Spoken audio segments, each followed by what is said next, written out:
Bienvenidos a este espacio en el que lo que buscamos es que conversemos juntos sobre temas alrededor de la vitivinicultura. Y la idea es que sea realmente una conversación. Si alguno de ustedes tiene una pregunta, yo tranquilamente voy hasta donde ustedes para que podamos aprovechar la presencia de expertos y aficionados a los vinos para que aprendamos. Yo quiero saber si aquí hay alguien cercano que esté escuchándonos que sepa mucho de vinos, como al punto de estar acá. Más o menos sabemos, ¿no? ¿No? ¿No? Muy bien. Porque del tema que vamos a hablar esta tarde es de los vinos del Viejo Mundo y los vinos del Nuevo Mundo. Mi nombre es Mónica Arango, soy periodista y voy a estar en esta labor de acompañar y moderar esta conversación. Y con nosotros se encuentra Carlota Montoya. Carlota es especialista en bebidas alcohólicas, es docente y capacitadora en todo tipo de bebidas alcohólicas, ¿verdad, Carlota?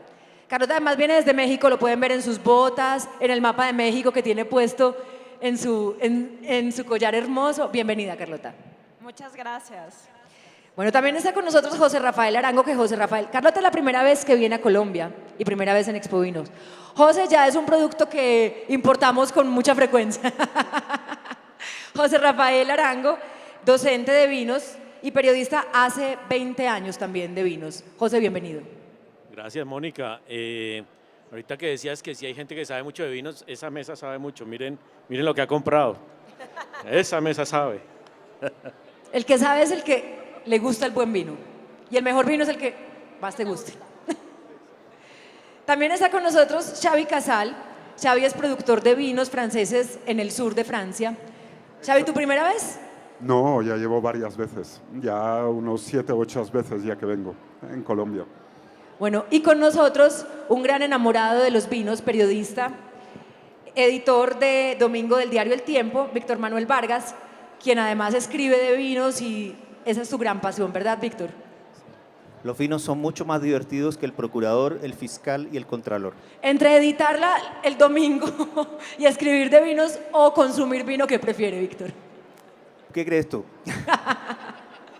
Muy bien. Conociendo un poco con quiénes vamos a conversar, comencemos con lo básico. Por eso les preguntaba si muchos sabían. ¿Ustedes de verdad saben mucho? No, pero sí saben escoger un buen vino. Empecemos por lo básico. Me gustaría empezar con Carlota para que demos, tú que eres docente, ese primer marco de cuáles son los vinos del Viejo Mundo y qué son vinos del Nuevo Mundo. Bueno, creo que lo primero que tenemos que tener todos muy claro es que en América, antes de la conquista, no existía el vino, no existían las vides. Bebíamos en todas las civilizaciones antiguas, se bebía alguna clase de bebida fermentada con la materia prima que tenían cerca. Entonces ustedes van a encontrar en Asia fermentados de arroz, en América fermentados de maíz o fermentados de agave, por ejemplo, pero no teníamos vino. Entonces, cuando sucede la conquista, los españoles llegan a América, descubren el Nuevo Mundo y de pronto ellos necesitaban para evangelizar tener vino tinto, porque en la Eucaristía el vino tinto es la sangre de Cristo. Y ellos fueron quienes traen las vides para poder iniciar. Las órdenes religiosas fueron las que proliferaron por América y empezaron a tener viñedos. O sea que algo bueno tuvo esa conquista religiosa, de alguna manera. ¿Alguno de ustedes quiere ampliar un poco esa explicación para que entendamos la diferencia o les parece que ya ahí está perfecto? No, me parece que es una introducción perfecta y me parece que se llama Nuevo Mundo porque es el momento, o sea, Europa y sobre todo la cuenca del Mediterráneo llevaba más de 2000 años con una viticultura muy intensa, Imperio Romano, griegos, fenicios. Y el Nuevo Mundo es el mundo que entra al mundo del vino cuando se descubre y llega la vid. Entonces, hay sitios, por ejemplo, como Australia, donde la vid llega en 1780, o sea, reciente, y sin embargo es una potencia vitivinícola. Entonces se llama Nuevo Mundo porque entró muchos siglos después a la cultura del vino, refiriendo a la cuenca del Mediterráneo. Víctor. No, yo creo que es importante que Carlota explique, que además lo tiene muy cercano, cómo es esa expansión de la vid, de la cultura del vino, de México hacia abajo. Bien, perfecto. Primero, en México y las órdenes religiosas, hasta más o menos California, en Estados Unidos, empezaron a establecerse las ciudades donde había minas para explotar minerales, porque ahí ponían una catedral y porque ahí establecían producción de vino. Entonces todo tiene esa lógica. Pero de pronto se empiezan a dar cuenta, el primer permiso que se otorgó para producir vino en América fue para la Ciudad de México, el Cerro del Chapultepec. Y bueno, la Ciudad de México es una ciudad que está en un valle, a una altitud inmensa, donde hay muchísima agua y pues no podían tener vides ahí. Entonces, justo el tema del clima, todavía no lo estudiaban con cuidado, pero eso no les permitía producir. Entonces ya después, y lo mismo sucede en el Cono Sur, se empiezan a establecer ciertas órdenes religiosas y eso es lo que lleva el vino a todos lados, pero en la parte central, cercana al Ecuador, donde estamos acá, el clima no lo permitía. Y eso es algo que empieza a suceder hace muy poco tiempo en realidad. Quiero complementar una cosita. Hay un personaje bien interesante que se llamaba Fray Junípero Serra. Era un franciscano que fue canonizado hace 3 años, y el hombre empezó a subir este ascenso que dice Carlota, de Baja California, por toda California, y lo primero que hacía era fundar pequeños poblados, y lo que hacía era construir una capilla y plantar un viñedo, con una uva que se llamaba Misión, que en Chile se llamó País y en Argentina Criolla. Y esa ciudad, esos pobladitos, esos casuchas, se llaman hoy Los Ángeles, San Francisco, Sacramento, ciudades de millones de habitantes fundadas por este personaje. Xavi, en cuanto a calidad, porque eres el representante aquí de los vinos del viejo mundo, eres el francés que cultiva Exactamente. vinos franceses. Exactamente. ¿Son mejores o peores? Pues mira, no son ni mejores ni peores, son distintos. Como bien han dicho antes, como no existía en América muchas uvas, son las mismas. ¿Vale? Encontramos Cabernet en Europa, Cabernet en Chile, Cabernet en Argentina, Syrah en Europa, por ejemplo, Sauvignon Blanc. Hay muchas cepas que son las mismas. Lo que cambia, el clima y el terruño, la altitud. Entonces, aunque sean las mismas cepas, como se cultivan con alturas distintas, climas distintas, suelos distintos, pues el resultado del vino es distinto, aunque sea la misma cepa. Pero decirte si uno es mejor que el otro, no, porque con la globalización, con toda la tecnología, con todo el saber hacer que los europeos han traído a todos los países del Nuevo Mundo, a día de hoy no se puede decir que uno es mejor que el otro. Todo lo contrario, yo diría que son complementarios y para nosotros es una joya poder catar Cabernets de 4 o 5 lugares distintos para ver las diferencias, las tipicidades, y esto es la joya del mundo del vino, ¿no? Víctor, si de pronto la sabes y si no otra persona que lo quiera responder, ¿qué aporte, además de obviamente ser que el nuevo mundo adopta el vino del viejo mundo, qué otro aporte se ha dado de los vinos del viejo mundo a los del nuevo mundo y de los del nuevo mundo, qué le aportan a los del viejo mundo?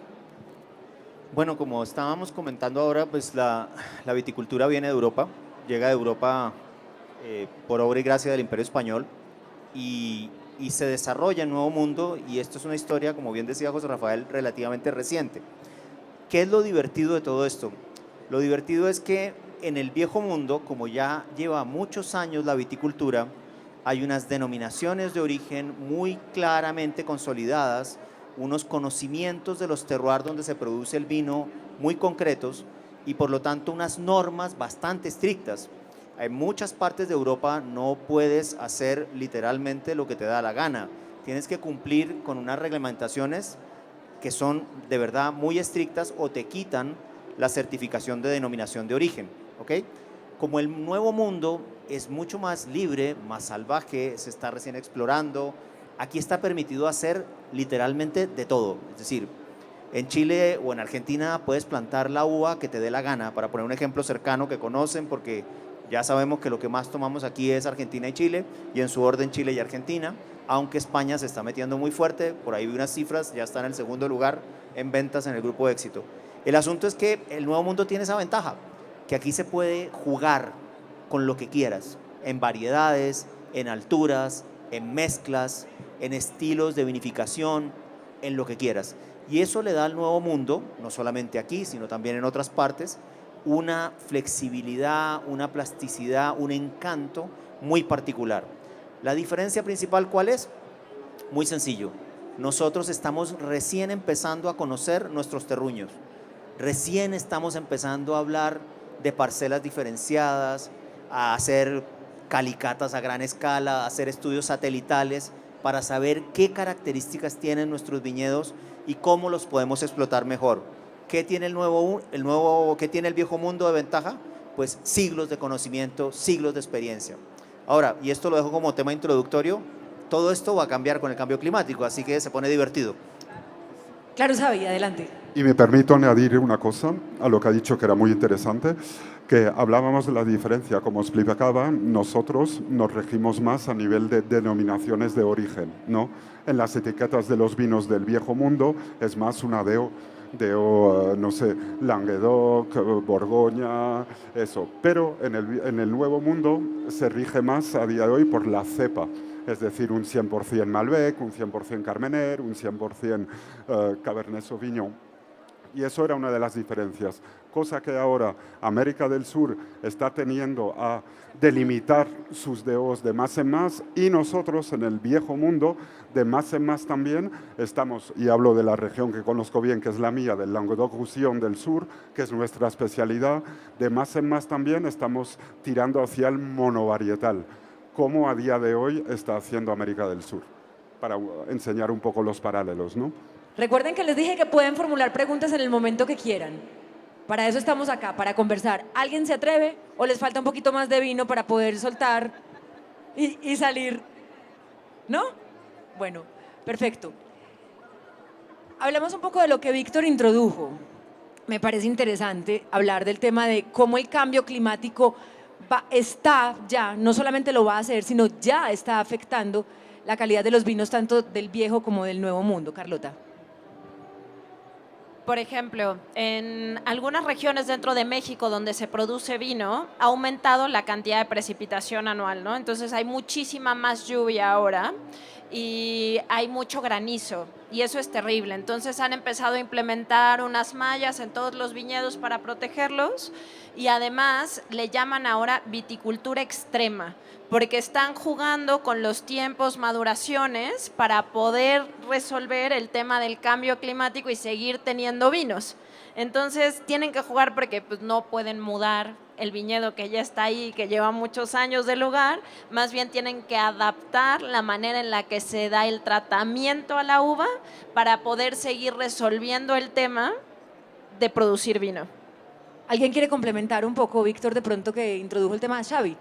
Pues nada, solo añadir para dar el ejemplo del cambio climático, que ya es, si cogeremos ahora Europa, pues ese año específico hemos tenido tanto calor que estamos vendimiando entre 3 y 4 semanas antes que de costumbre. Os doy un ejemplo, a día de hoy ya estamos empezando los blancos, que siempre normalmente son los primeros que vendimias, pues estamos casi a 3 semanas antes que el año pasado o que los 5 últimos años, para daros un ejemplo. ¿Por qué?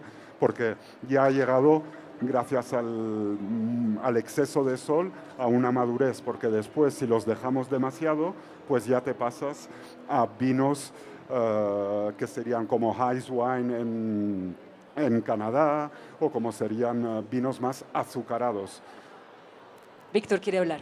Sí, esto está cambiando a una velocidad que no se imaginan. Por ejemplo, lo que está pasando en materia de revolución de espumantes o vinos espumosos en el sur de Inglaterra es una cosa que nadie se imaginaba. Es decir, de hecho la Casa Real Británica dejó de comprar champán francés y hoy sirve en sus cenas oficiales vinos espumosos o espumantes fabricados en el sur de Inglaterra. Y esto ha sido gracias al calentamiento global. Esto era impensable antes, a nadie se le hubiera ocurrido hacer una cosa así. Y del lado del Nuevo Mundo también pasan cosas, es decir, los australianos están sufriendo mucho con el calor, que les sube los niveles de azúcar, les sube los niveles de alcohol. En Chile se está pudiendo plantar en zonas del sur de Chile donde antes jamás se había podido plantar, porque el clima está cambiando, porque ahora las nuevas condiciones lo permiten. Así que un poco la idea era como introducir que este mapa que creemos que conocemos muy bien, con el cual nos hemos movido hasta ahora de nuevo mundo y viejo mundo, de repente se nos pone patas arriba al punto de que regiones muy importantes de España que hemos conocido históricamente, pues harán otras cosas o tendrán que irse más al norte o no sé qué va a pasar, pero nadie lo sabe. El tema es muy delicado, la verdad, y se van corriendo las fronteras del mundo del vino que antes eran muy claras.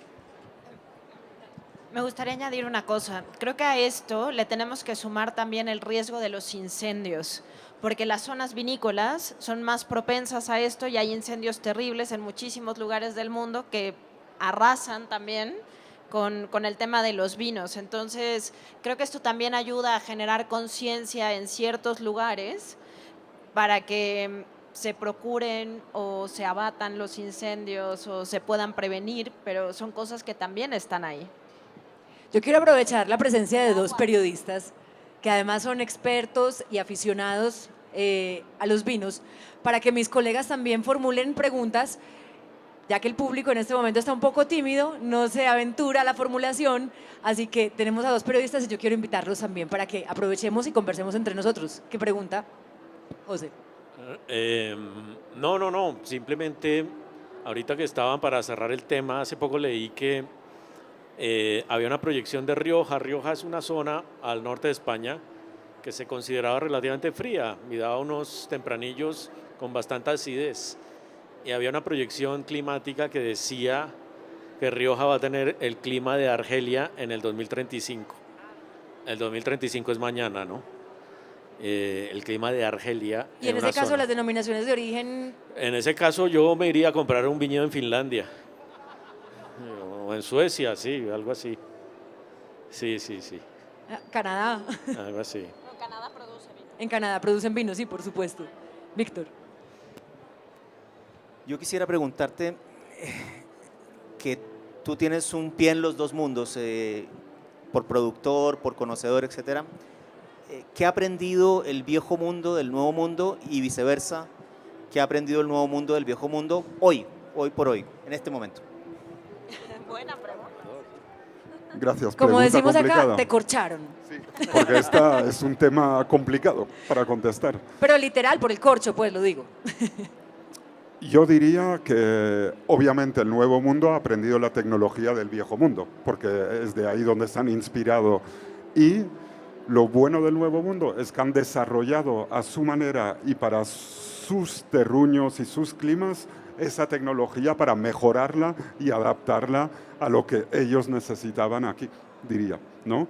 Y nosotros hemos aprendido de ellos a modernizar nuestros vinos también, porque siempre el viejo mundo tenía la noción de vinificación a la antigua, ¿no? Y nosotros también hemos aprendido del nuevo mundo a vinificar de otras maneras. Y en regiones muy conocidas de Francia o de España, pues se vinifica distinto que hace 40 años. Y hemos obtenido mejores caldos que vinificando de manera tradicional, por ejemplo. Y en las técnicas, por ejemplo, son diferentes en algunos momentos. Hablo del el corcho de alcornoque, por ejemplo, que se empieza a meter la taparrosca, u otro tipo de técnicas. Ahora hablábamos hace un rato de la sustentabilidad de los viñedos en California, por ejemplo, y cómo se introduce una tecnología que muchas veces no existía en el viejo mundo, que se desarrolla en los Estados Unidos para tener prácticas sustentables medioambientalmente, socialmente y en otros elementos.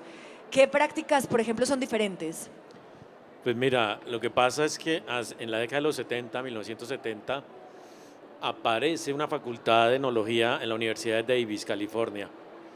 Aparecen personajes extraños, aparece un ruso que se llamaba Andrei Chelchev, que empieza a traer y a diseñar nuevas tecnologías para el viñedo. Como decía Xavi, Europa venía siendo muy tradicional, es decir, entre el siglo XVI y el siglo XX, comienzos, el vino se hacía similar, era bastante artesanal y el europeo era muy rígido en eso.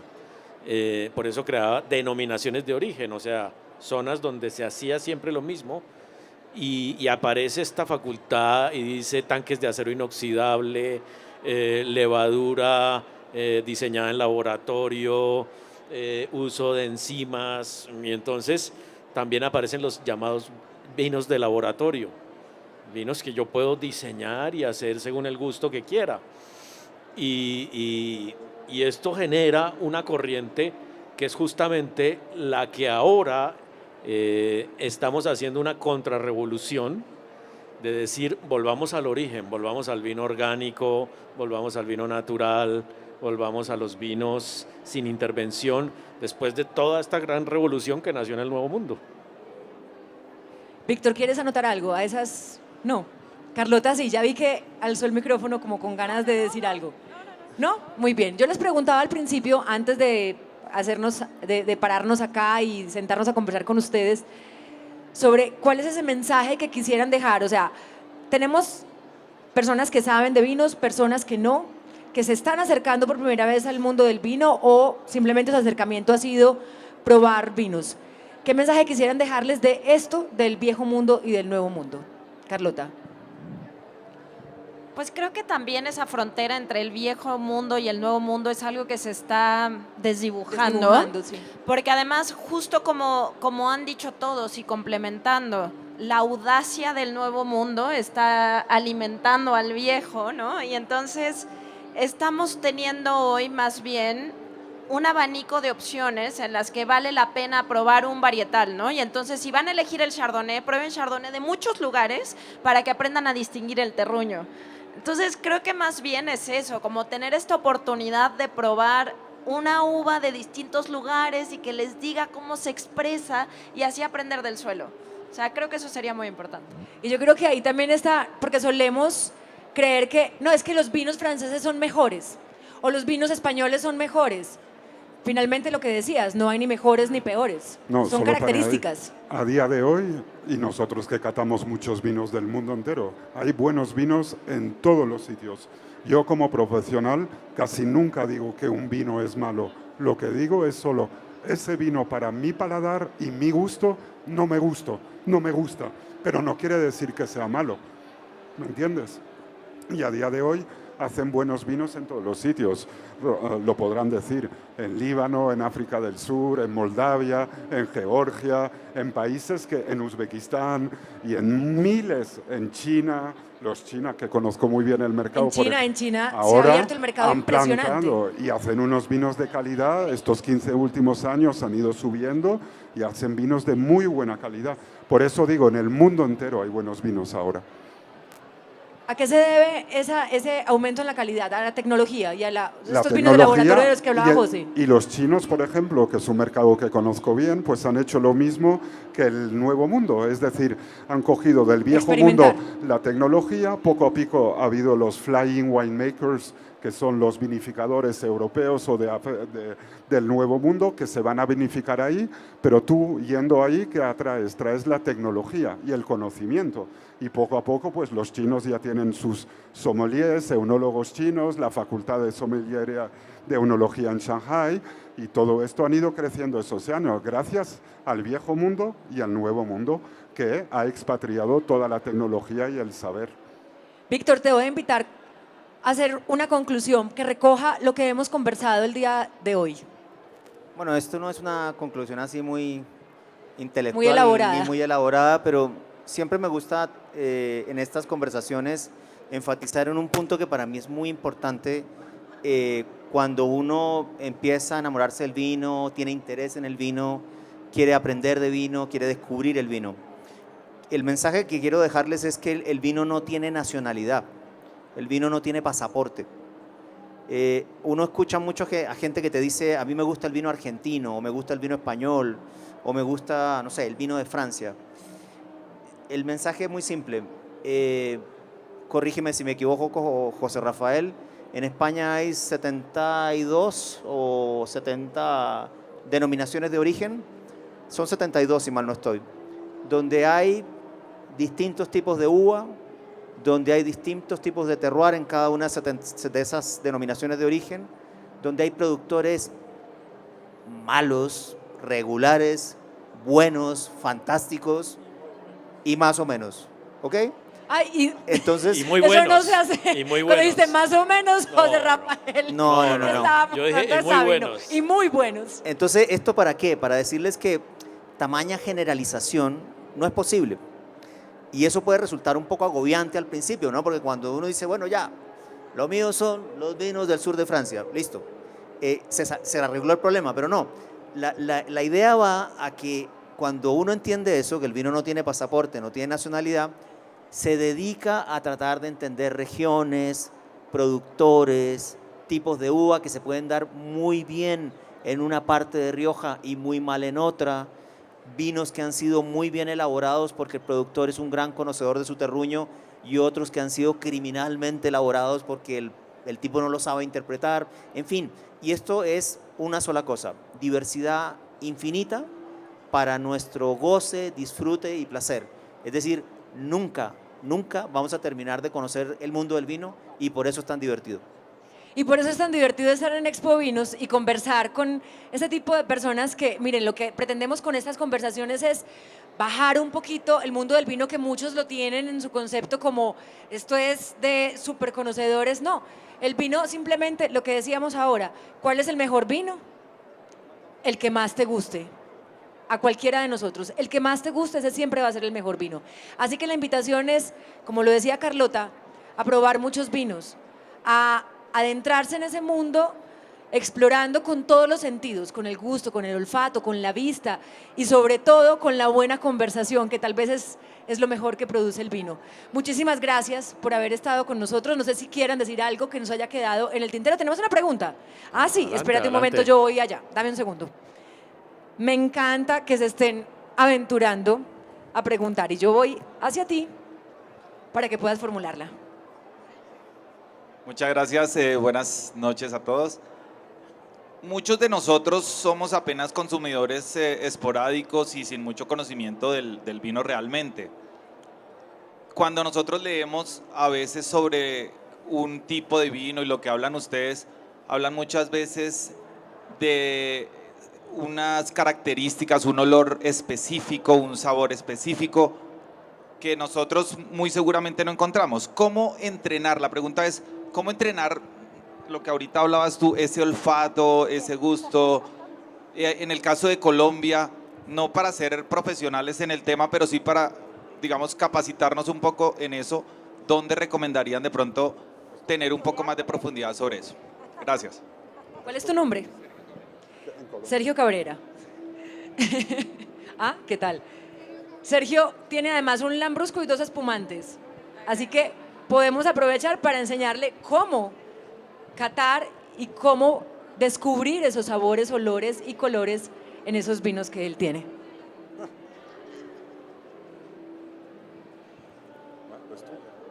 ¿Quién quiere contestarle? Bueno, yo solo te voy a contestar, es para saber, es catar, catar, catar, catar, porque no hay otro secreto. Tú coges un Sauvignon, tienes que tacar y que tu memoria asimile qué gustos te da el Sauvignon, que es distinto que el gusto que te va a dar el Chardonnay, que es distinto del gusto que te va a dar el Viognier. Y no hay secreto, es como todo en la vida, ¿no? Más lo trabajas, pues más lo asimilas. Catar, catar, catar. Y para la parte colombiana, no soy de aquí, te van a contestar uno de esos dos.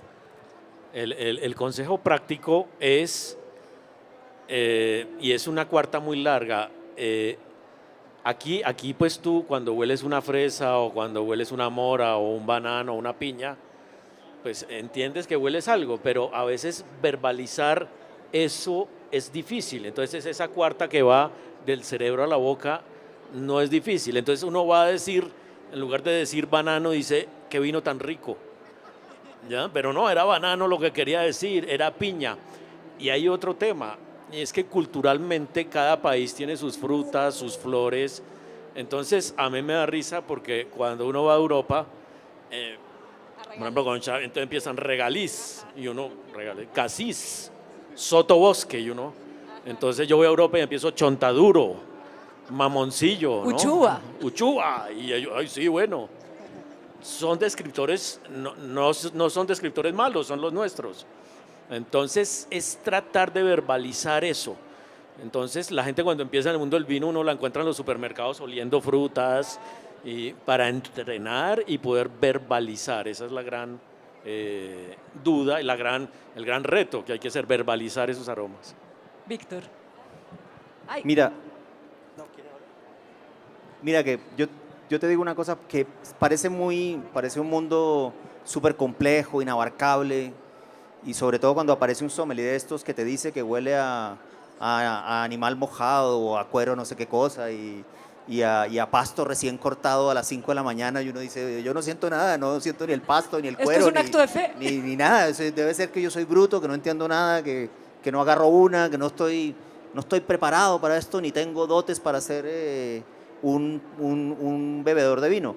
Nada de eso. Mira, hay un método que es súper sencillo y es práctico y te muestra un poco el camino. Agárrate una botella de Sauvignon Blanc y una de Chardonnay. 2 vinos blancos, muy conocidos. Trata de identificar las diferencias que hay entre uno y otro. Trata de ver qué le notas más al Sauvignon Blanc y qué le notas más al Chardonnay. Y después, siéntate a leer un poco qué es un Sauvignon Blanc de libro y qué es un Chardonnay de libro. ¿Listo? Después haces lo mismo con otras variedades tintas.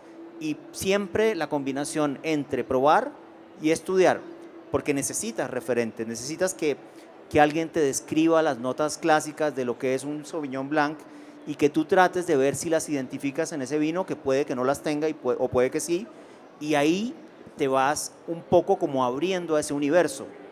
Y ya el ejercicio se puede volver mucho más complejo en la medida en que vas avanzando, porque en algún momento estarás con 5 Sauvignon Blanc distintos, uno de Nueva Zelanda, otro de Chile, otro de...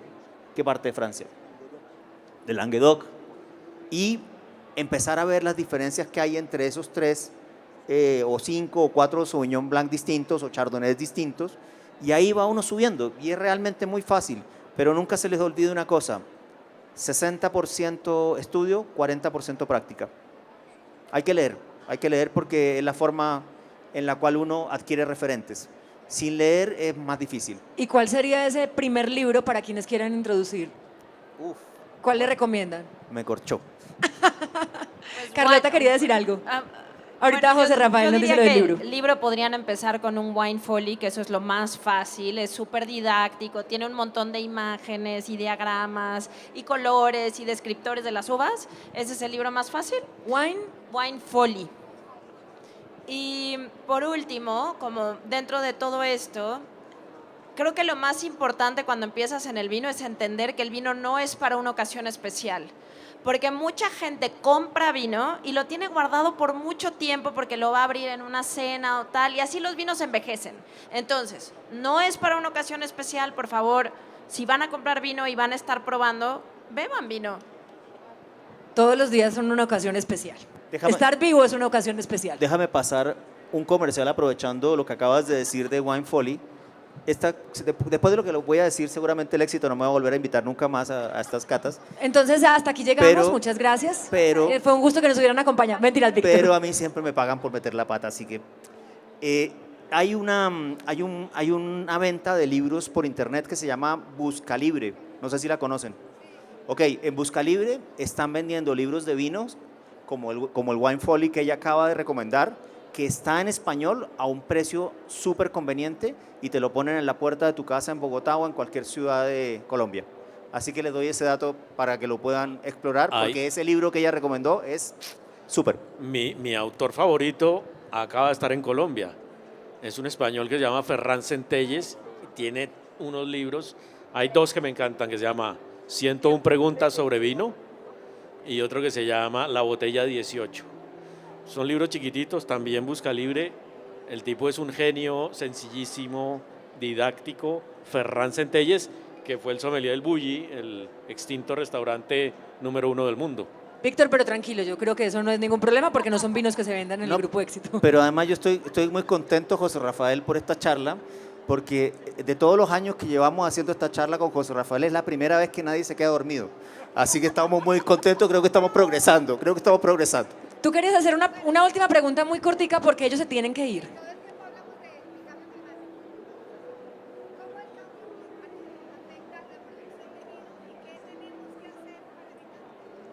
Ay, Dios mío, eso es una pregunta. Ella pregunta que cómo el cambio climático afecta la producción de vino y qué tenemos que hacer para evitarlo. Aquí podríamos hacer un congreso de cambio climático. Usted dijo que era una pregunta cortiquitica. Tú, Carlota, quiere decir algo. Mira, yo voy a decir una cosa súper rápido. Se están creando estándares en el mundo que están teniendo ciertas etiquetas y entonces creo que es muy importante consumir vinos si están muy interesados en el tema de cambio climático, que estén producidos bajo estándares de conciencia social, donde se use poca agua, donde se haga pago justo, donde se hagan cosas orgánicas. Creo que ese es el primer paso. Y lo demás, Aprender a leer la etiqueta. sí. Y certificaciones que estén avaladas en el mundo respecto a que se está procurando una buena vinicultura. Entonces, ¿qué podemos hacer? Ahí está la respuesta. No solamente en el mundo de los vinos, también en el mundo de la moda, en el mundo de los alimentos. Todo es consumir productos ambientalmente responsables. A ustedes muchísimas gracias por habernos acompañado. Disculpen que cierre así tan abruptamente. Muchas Nuestro gracias. grupo tiene que ir a las catas a ciegas a continuar haciendo la calificación de los vinos del Grupo Éxito. Así que la invitación a que sigamos disfrutando de esta versión de Expo Vinos, la número 17, y nos vemos mañana con más charlas. Gracias.